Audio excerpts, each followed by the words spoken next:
Welcome back, ladies and gentlemen. It is the 2022 3WALLBALL Championships in Las Vegas, Nevada. We're on the grounds of the Strat Hotel right on the Las Vegas Strip. This is our second men's pro singles semifinal featuring a player that some of you are probably familiar with and a player that probably none of you are familiar with. On the court, wearing the white hat, sunglasses, right-hander, is just a fellow by the name of Conrado Moscoso, number 2 in the world right now, coming off of a first U.S. Open title just about a month ago, and he's won several tournaments this year. A lot of people think he's the heir apparent to Kane. He certainly has the talent. He's got to get past the current number 1, Daniel De La Rosa, though. He is facing off against a surprise semifinalist, the left-hander on your court, wearing the hat backwards and wearing the Buena Bola shirt, is a fellow by the name of...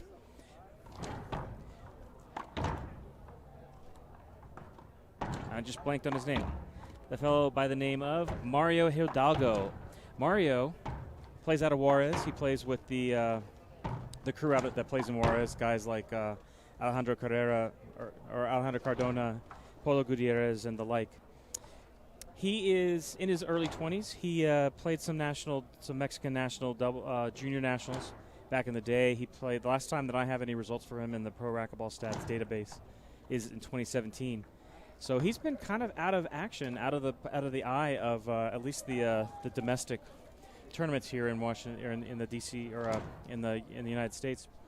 But here he is. He came up with one of his buddies. They competed in doubles, and last night in a kind of an interesting match, he took out the number 2 seed in this draw, Thomas Gerhardt, one of the better singles players, outdoor singles players out there. He's not afraid to dive on these courts. He's not afraid to put his body on the line. And that's what we're about to see here.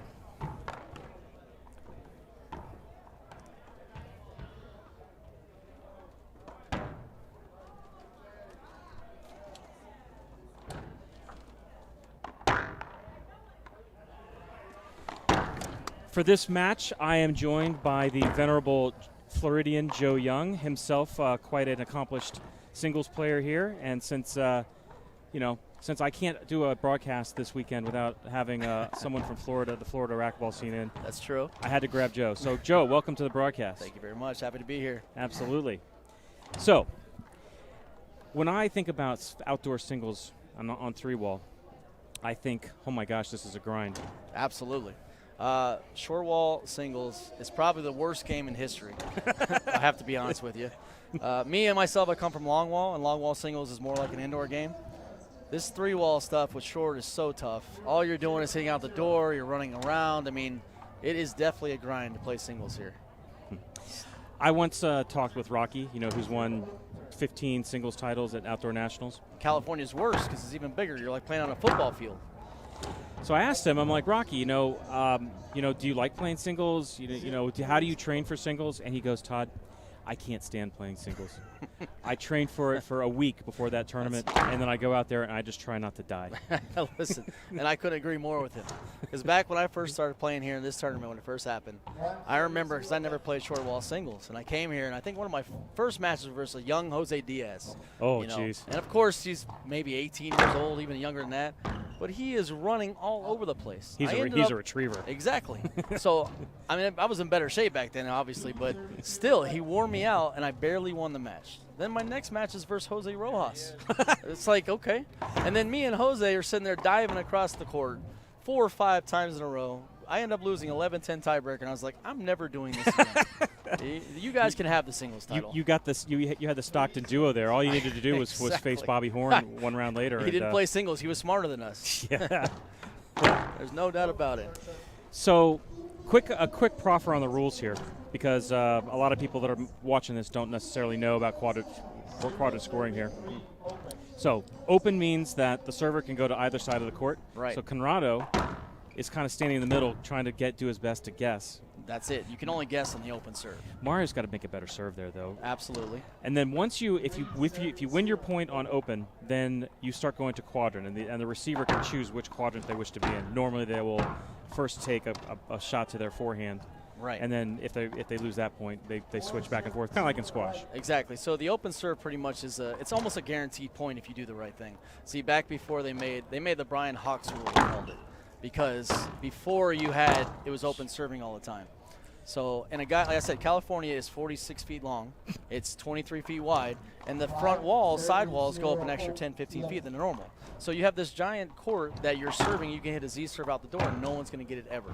So they made that because you obviously can't have 15-0, 15-0, 11-0. And it changes the game a little bit. It makes you think. And then, like I said, the open serve, if you know what you're doing, you're going to get a point 9 out of 10 times. And then the rest of the time, you just have to grind out, where you're hitting the second shot or whatever. That's a nice shot But there. Conrado is doing the right thing here. He knows he's picking it up pretty good. So I would think it's not a surprise to me that Conrado's in here, although he had to beat a pretty darn good player to get here in Brandon Davis. Oh, yeah. Brandon's definitely a seasoned singles player. He does very well in California. He does very well here, too, in singles. So nice step. Nice hands there. Yeah, I think the score last night, Conrado beat him like 7-14. I mean, really? Yeah, it was tight at the end. I'm sure Brandon wants that second game back. As long as I've been playing, I've been out here. I've seen all the pros for so many years. There's something different about these young pros that are playing right now. The Javier Mars, the Macaros, the Moscoso, all these guys that are playing, they're different. Pros used to come out here and struggle because they came out here and they thought they're pros, they're top pros, they have no problem winning, right? But nowadays, these kids, they're incredible. Like one wall, for instance, like Javier Amar and Mario in the one wall, and Acuna and Portilla, Mm-hmm. I have all the years playing one wall versus all those top New Yorkers. I've never seen anybody pick up the game like they have. They're able to play just like the New Yorkers. They are. But at a professional level, at, indoor racquetball, which is crazy to me. So when I see this now, it's just I could see why he beat Brandon, because he's different. Back in the day, Brandon could get past the pros because they try to do too much stuff. These guys are too smart, and they're very athletic. Mm-hmm. Someone like Conrado, he's used to, in his home country, he plays a lot of fronton, which I've seen that, yes. which, I would not be playing that game, I'm telling you right now. Can you imagine playing singles in fronton? Absolutely not. No chance. That is the size of a football field. Exactly. No chance. No. I'm not fit for that one. I can tell you that right now. I mean, have you seen some of that on YouTube? Oh, absolutely. Oh, my God, it's psychotic. I don't even know. You know what's crazy is there's actually a court, Jim Bove out of Boston. Yeah. They have a court in Boston that's it's literally a football field long. Like, it's so long, and they have a ceiling, and all they do is blast it and run back and forth. I've yet to play there, but he's been asking me for years to go, and I really wish I had. But I couldn't imagine playing singles on that. Dude, I got a great story about that court. You been there? No, I haven't been there. Okay. But this is a great story. So that court is right on the beach. Right. And so take a step back. A couple years ago, when COVID hit, I got asked to do some writing about war history, and it's led me to talk to you and talk to guys in Florida, blah, blah, blah. I get on the phone with Cliff Swain. And I say, Cliff, have you ever, I know you've played outdoor, but when was the first time you played outdoor? And Cliff says to me, the first time I ever played racquetball was on that court. Was on that court. Wow. Was outdoor. So Cliff's dad was a handball guy and would bring Cliff down, and, he was a kid. Right. And so he didn't want to play handball because it hurt his hands. And so, but Cliff's dad was like, well, why don't you just try it, because there's guys that play on this court and with a racquetball racket. And so the court kind of looks like a highlight court. Front wall, 90-foot long side wall, and then a back wall, and the open side opens to the beach. Oh my God. So Cliff is like, so I started playing on this court, and it had a ceiling. Oh, yes. So you could hit like a power ceiling like you do in long wall, and the damn ball would carry him back like 70 feet. Oh my goodness. He goes, what you do, you'd hit this thing, and then you'd race back and then hit the thing back like in fronton. And if you dove for a ball out the door, you're diving into the sand. Oh my goodness. But he goes, it's my favorite court in my life. It's the first time I ever played racquetball, and that was on that court. That's a pretty good story for that, because that's I've heard about the court, but I've never got to play on it, and I know it's crazy big. So that's the thing that struck me. I was shocked. So basically one of the best indoor players that we've ever had first played the sport playing an outdoor. Oh, yeah. That's great. And I got one more tidbit from that conversation with Cliff. That story I just told you happened when he was like 13. Oh, wow. He didn't start playing when he was 6 or 7 like a lot of these guys. 13-year-old. Wow. I didn't know that. 5 years later, he's winning pro nationals in Tulsa, and he's on the cover of Racquetball magazine. I've got to play Cliff a few times. I know exactly, why he was one of the best. He actually beat me. For a while there in singles and long wall, I was beating a lot of guys.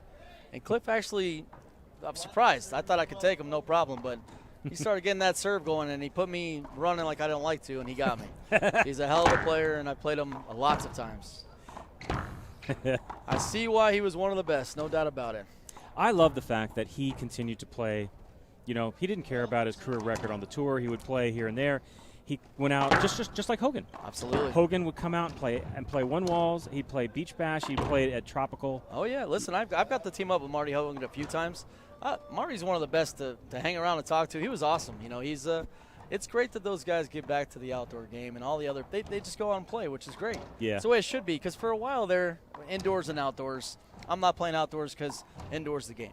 And then I'm not playing indoors because outdoors the game. You know, it's vice versa. Yeah. It's good to see those guys come back and want to show the people that, hey, this game's just as fun as indoor. It's actually a little, for me, I grew up outdoors. So I started playing at 20-something years old. All I know is outdoor. I started playing indoors because of Tim Hansen and those guys because I live in the same area. Yeah. So Tim would always tell me, I used to, because, you know, we've been friends for a while. He would say, you need to come indoors. The real players are indoors. And I said, Tim, you're out of your mind. You come outdoors and I'll show you real players. So we fought forever. Then finally I got in there. And it's, you know, I could see the difference. And it's good both ways, and everybody should enjoy. And that's why it's good with Cliff and Marty, because they always showed up. They were always out here. Yeah. And they're the good guys, you know. It was fun to see them play. Yeah. And it was good to play with them and against them in all the tournaments. I like the fact that they were self-confident enough in their abilities. We should note, I think it's 13-2 right now. 13-2? Oh, Colorado's playing. I'll tell you right now, I said, for guys that don't play 3-wall, short wall, singles, he is playing awesome.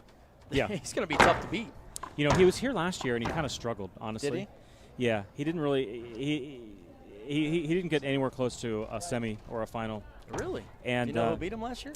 I'd have to look it up. Yeah, I wonder who he lost to, because I'll tell you right now. I mean, I don't know who the guy in the back is, but I saw him play yesterday versus Gerhardt, and Gerhardt's a pretty solid singles player. Yeah. And he beat him pretty good. Yeah, yeah. So I introduced him. His name's at the top before he got on, but his name is Mario Hidalgo. Okay. Mexican player, plays out of Juarez.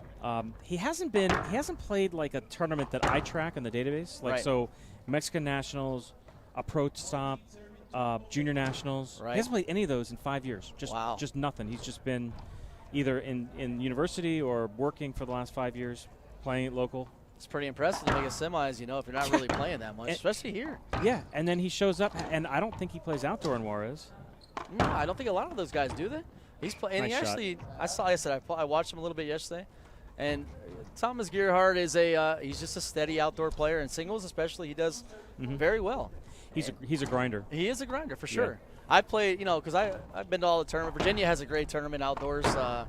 Carrie and Amy, they throw a nice tournament. I think it's in June usually. Yeah. And the first time I met Thomas he was playing singles, and they have half a ceiling. So some of these outdoor courts, you know, they're all unique in their own ways. Thomas Gerhardt dove for a ball backwards. He landed on his teeth, his two front teeth, and smack and broke them. So that's the first meeting of Thomas Gerhardt. He gets up and goes, "How's my teeth look?" I go, "Tom, they look great." Just don't smile at anybody. So I've seen him play over the years, and Conrado takes the first game here. That was a good match by him. It's going to be tough to beat him, I think. Yeah, I think so. So we're going to take a quick break here. That first game out 15-2. Okay. And we will be right back here from Las Vegas.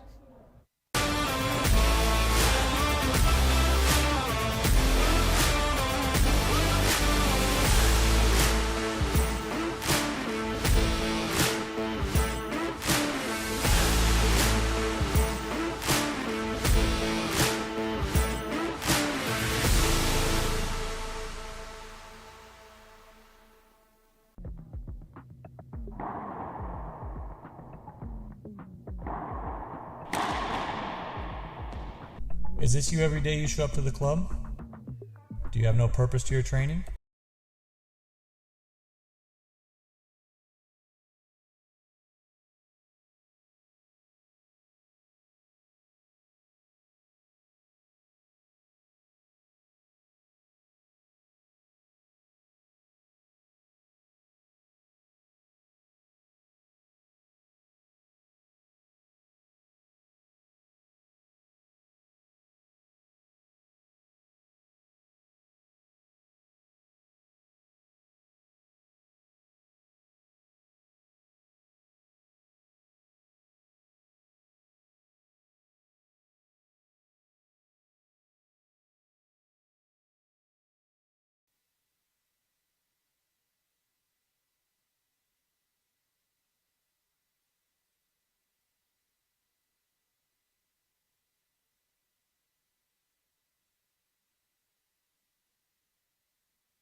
All right, everybody, we are back. We're getting ready to start game 2 of this men's pro single semifinal. I'm Todd Boss. I'm here with Mr. Joe Young. Joe, you need a nickname. We've been talking about this. The New Yorkers have cool nicknames. They do. You know, I was talking to Greg Solis. The Southern California guys are starting to get nicknames. We need some good nicknames from Florida people. The problem is, you ask Will Roll-On, it's Mighty Joe Young. I can't get away from it. Mighty? Okay, yeah, unfortunately, okay, I don't know. It's the way it is, you know. It's funny because I grew up, my stepfather's last name, growing up, and his last name was Durham, and I played baseball, of course. So it was always Bull Durham. And then when something happened where, I don't know, whatever it was, but my last name, I took my mom's maiden last name, which is Young. So now I'm Mighty Joe Young for the rest of my life, which you can't get away from the movie no matter what you do, right? That is true. I mean, that's like calling me boss man. Exactly. We need a little more creativity out of you know, people. You got to bring Will up here. He's the best at giving nicknames. He's always done. Everyone I meet and he meets, he's got to say something about him. So I mean, we could go another baseball theme. You could be Joltin' Joe Young. There you go. You know, like a little throwback to. Listen, I'm okay with whatever you give me. All right. I mean, that's a good comp. That's not bad at all. Yeah, I'm not at all upset at that. Except you're in Florida. You can't be named after the Yankee Clipper. No, you need like a tie-in to, maybe an old Florida Marlins player. Yeah. See, I'm not a Marlin guy. See, back in the day, the Braves actually were in West Palm Beach where I grew up. Oh, that's Braves, right. That's where they're spring training. I used to watch Deion. Oh, I'm sorry. I used to watch Deion Sanders come in there in his gold Mercedes and all his chains and. I have a funny story. Otis Nixon of the Braves, we were like 10 years old, and one of my best friends, we'd always went to spring training. Otis Nixon spit a wad of chew on his shoe, and he cried. And his dad was yelling at him because of it. Oh, my God, one of the greatest things ever. But, yeah, I'm a Braves fan, so it'd have to be some kind of Brave. That's why the Bull Durham kind of worked a little bit. That does work a little bit. Yeah. But I don't have the Durham last name, unfortunately. So I'll stick with the Mighty Joe Young. I mean, I'm used to it. All right, Mario's got a – I'm not sure what Mario can do there. See, he's trying to. There's not much he's doing to stem the tide. The strategy when you're in a box and you have to go to the one side, you are going to have to move the ball away from the player, right? You can't just hit it in the middle because that's where he's at the whole time. See, like a shot like that, you leave it up, you're in trouble. You have to move him left to right the whole time. That's what Rocky was so good at. What a great shot that was. That was on the run, flip it behind your back. Yeah, see, I'm not doing that. Those are all those guys right there. That's great to see, though.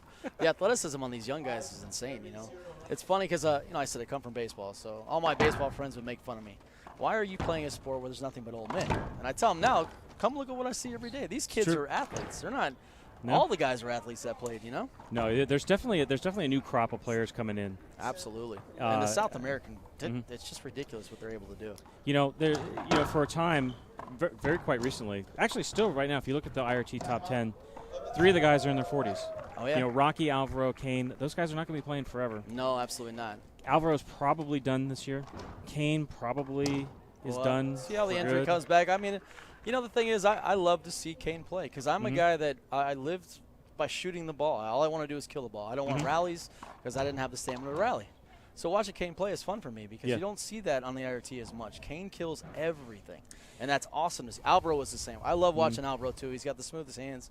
And even Daniel, you know, they're tough. I mean, they're exactly what you want to see when you're watching racquetball, you know? 100%. Yeah. You know, Kane had that has we're talking about like he's in the past tense. You know, he has a combination of power and hands that is probably unrivaled, which is why he's the greatest ever. Absolutely. He has all the power that our greatest power players ever had, guys like Cliff or Swain or Doyle or whoever. Right. And he's got the hands of our best control players, guys like Mike Ray or Hansen, you know, hands like that. You know, the guys that have his hands are incredible. You do not see hands like that with a guy, like you said, that has power. Usually a power guy doesn't have the hands like that. Yeah, there's not too many players out there where the moment that they set their feet, you're like, okay, rally's over. Oh, absolutely. And the sad part is the guys he's playing that are professionals, they know it's over the minute he sets his feet. That's what's ironic. You look at a lot of Kane's matches, and, okay, to beat him, you have to play basically perfect racquetball. Yep. It's what you have to do right now to beat Paolo Longoria. Yeah, absolutely. You know, you can't make any mistakes for 2 entire long games or possibly 3. Shot. And these guys just can't keep up that level of perfection that long. No. If you see someone that takes Kane to like 8-8, 9-9 the first game, more often than not, boom, it's 15-9. Absolutely. Because he keeps going. He makes the adjustments. Ooh, you thought that was out? Yeah, he got away with that one. That was wild. That was a good shot, though. Good for him to keep playing and not complain about it. He's got a line judge. He could have stopped, but he did the right thing, and he killed the ball at the end of it, so it kind of worked out for him. So he needs to score a point on this open serve. He's not doing enough with this first serve. No, see, he's in the middle. So the whole point of your open serve is you have to move the person out of the way. Yeah. Because he's in the middle. So if you Z the ball hard out the door, which a lot of these guys don't know because that serve's not in their repertoire. Okay, they're not indoors hitting hard Z's out the doors because there's no such thing. So I can understand why he's not doing the right thing. I mean, at this point, Conrado's not he's probably not really trying. He's not hitting his drive serve anymore. Yeah, you can tell. You know, but he needs to sit right there and hit a drive and stand up there and put himself in a stance where Conrado doesn't know. Is he going down the line or is he hitting a Z out the door? Exactly. See, on open serve, it's got to get a point right here. The open serve has to be where it's a hard get. You know what I mean? Yeah. Like if he's getting the ball, he's barely getting it, setting you up. That has to be in the open serve. That's the only way you're going to score points. Either that or an ace. And see, like that. So he's barely getting the ball. Now he's out of position. All Conrado has to do is hit the other way. Conrado's great. I mean, Conrado's got such good hands up there that he's just going to give you on a tour of the court until he hits one low enough that you can't get. That's exactly it. And he's I said these guys are doing really well with it. So, and see, like, you know, even that was that's a great shot. Yeah, he needs to have the open serve where he moves him a lot more. He needs to hit a drive serve right here. Hit a drive serve behind him back into this right corner. Drive serves are good. Hey, here he goes. They heard you. There we go. Well, that's great. Yeah, so you can't. It has to be wide. You know. Yeah, has to be. The problem wider. is you can't put it in the middle of the boxes because in the middle you can get to it. If you hit it wide and deep, it's very tough to retrieve that ball because you don't know where he's going. Short ball. But that's a wide short. He'd have to run to get that, and then he pops it back up, and now Conrado's in control of the middle. Mm-hmm. He can hit anywhere he wants to. That's the problem with this short wall singles. It's very center controlled, like I guess any other racquetball game, but short ball. You can't be short on the first serve neither. The first serve has to be a point, regardless. If you don't get any points in your open serve, you're gonna have a tough time winning the match. Man, I played singles here last year as someone who's not a very experienced outdoor player, and I was like, all right, I exactly what you're saying. I'm like, you could see very quickly. All right, you get a free one on your open. If you miss that, you're at a huge disadvantage. Absolutely. And then from there, it's like, okay, can I steal a point on a zone serve? That's the thing. If you on your open serve, if you get a point every time and you don't get a point for the rest of the time, but you can hold them once, you win the game. Because the open serve it should be a guaranteed point because the court is so wide. You're 23 feet wide and you're long, 43 feet long.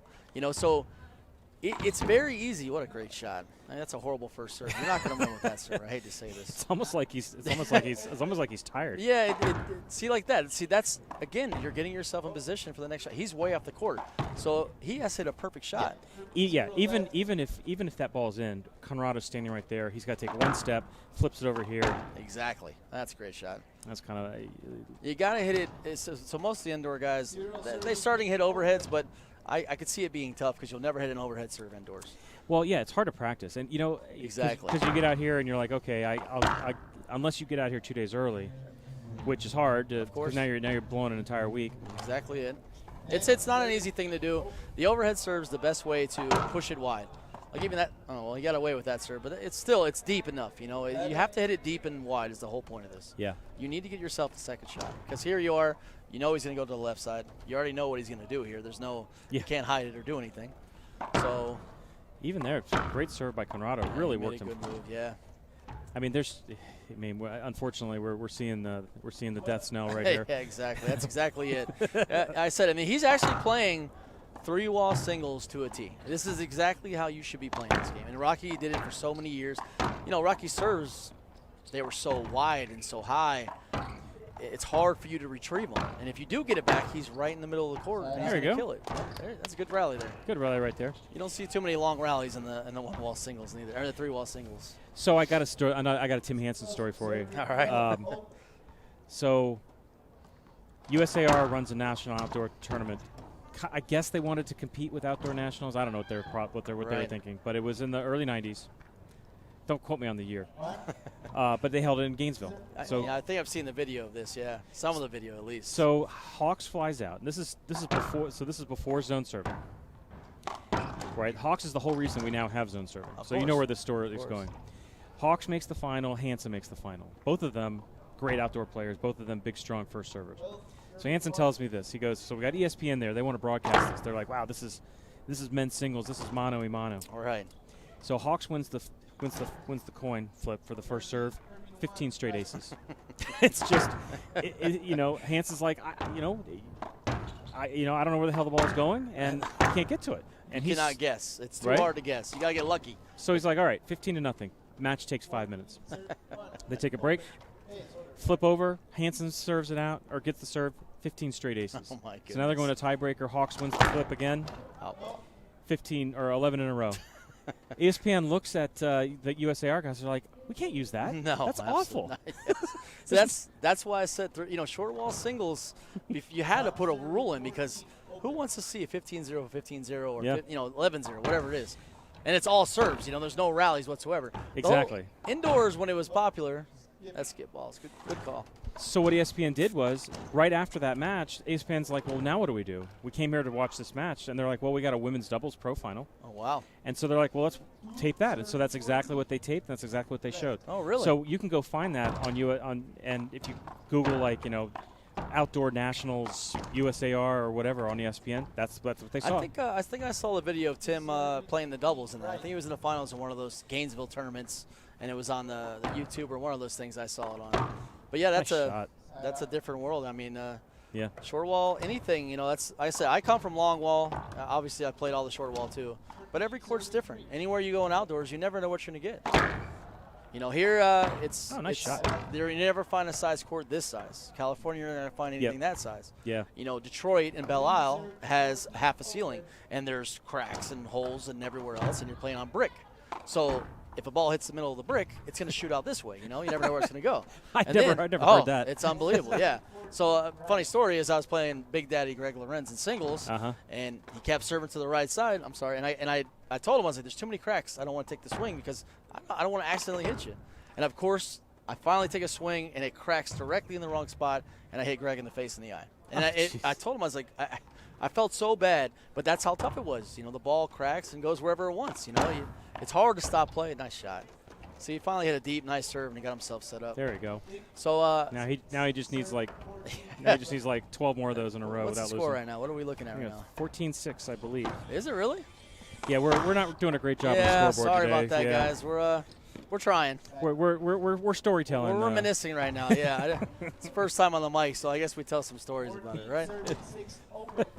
14-6 is possible match point. He's setting up for a big drive. Oh, nice guess from Hidalgo. It's too open. Yeah, that's good. You missed that 3-wall, you're done. So that's it. 15-2, 15-6. Conrado Moscoso advances to the final, where he will face Andres Acuna. Should be a good tomorrow. Finals. That'll be tough. Absolutely.